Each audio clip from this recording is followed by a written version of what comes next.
Hello guys, welcome back to my channel radiography learner. तो आज का टॉपिक है इलेक्ट्रोमैग्नेटिक स्पेक्ट्रम और इसके आगे बात करेंगे ionization radiation, non ionizing radiation के बारे में और कुछ और एक दो टर्म है उनके बारे में। तो चलते हैं।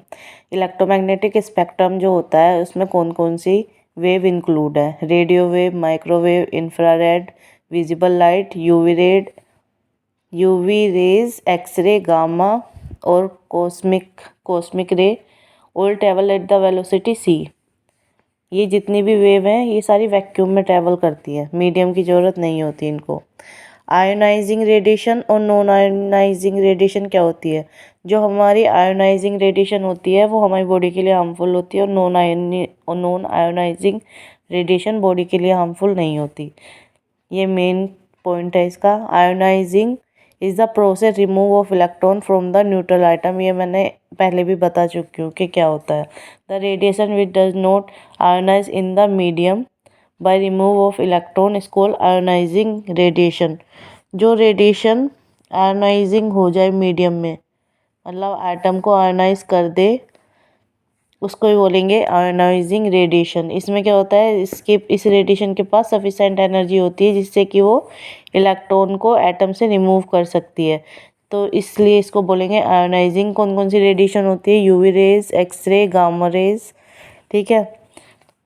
Ionise item and molecule ion pair बनाता है, प्रोड्यूस करेगा। अगर वहाँ रिमूव हो जाएगा, आयन पेयर हमेशा पॉजिटिव चार्ज होता है। ये क्या करती है? Ionizing radiation biologically effect produce करती है हमारी बॉडी में। नॉन आयोनाइजिंग रेडिएशन होती है, जैसे एटम है, एटम से अगर कोई इलेक्ट्रॉन नहीं निकाल पा रहा, उसके पास क्या नहीं है, सफिशेंट एनर्जी नहीं है, तो उसे बोलेंगे non ionizing radiation. Visible light, infrared, radio wave, TV broadcast, ये सब चीज़ जो है नॉन आयोनाइजिंग रेडिएशन में आ जाती है, मतलब ये सारी हार्मफुल नहीं है। अब बात करते हैं फ्लोरोसेंस के बारे में। फ्लोरोसेंस क्या होता है? जैसे ये गामा रेज हो गया, एक्सरे हो गया, यूवी, इंफ्रारेड, रेडियो वेव। तो जो सबसे ज़्यादा वेवलेंथ गामा रेज की होती है।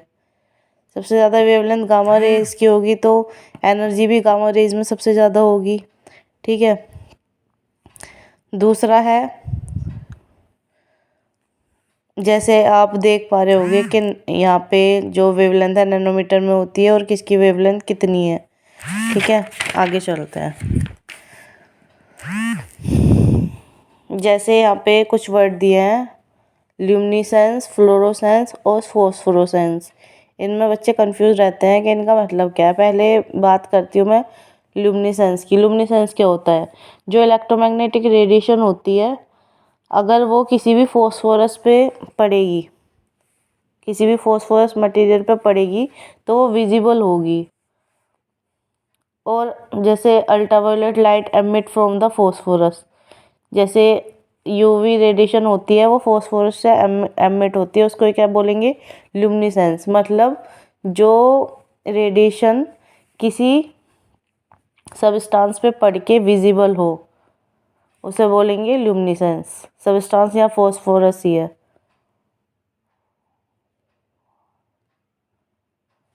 दूसरा फ्लोरोसेंस। फ्लोरोसेंस होता है luminescence is instantaneous with in 10⁻⁻8 second.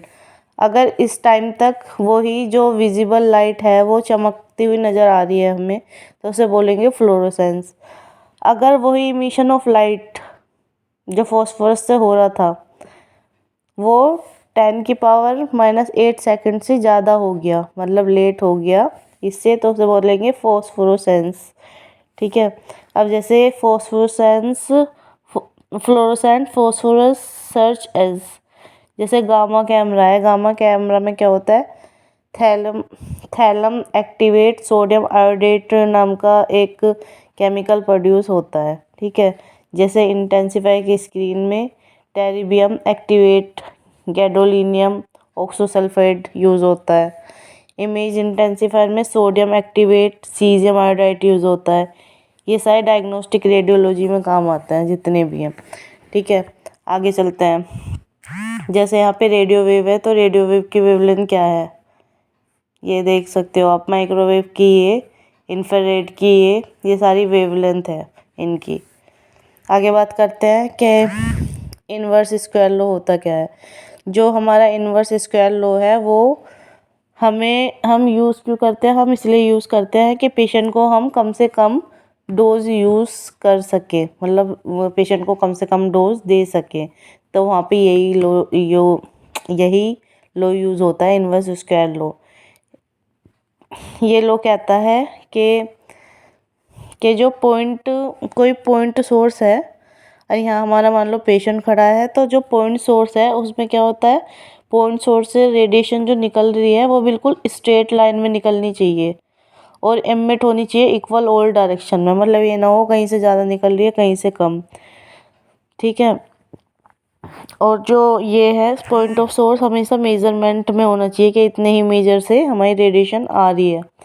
Inverse square law का फॉर्मूला होता है I directly proportional to d square. I यहाँ पे इंटेंसिटी है और डी यहाँ पे डिस्टेंस है, मतलब इंटेंसिटी कम करके और डिस्टेंस को यहाँ दुगना कर दिया गया है। तो आज के लिए बस इतना ही। Thank you.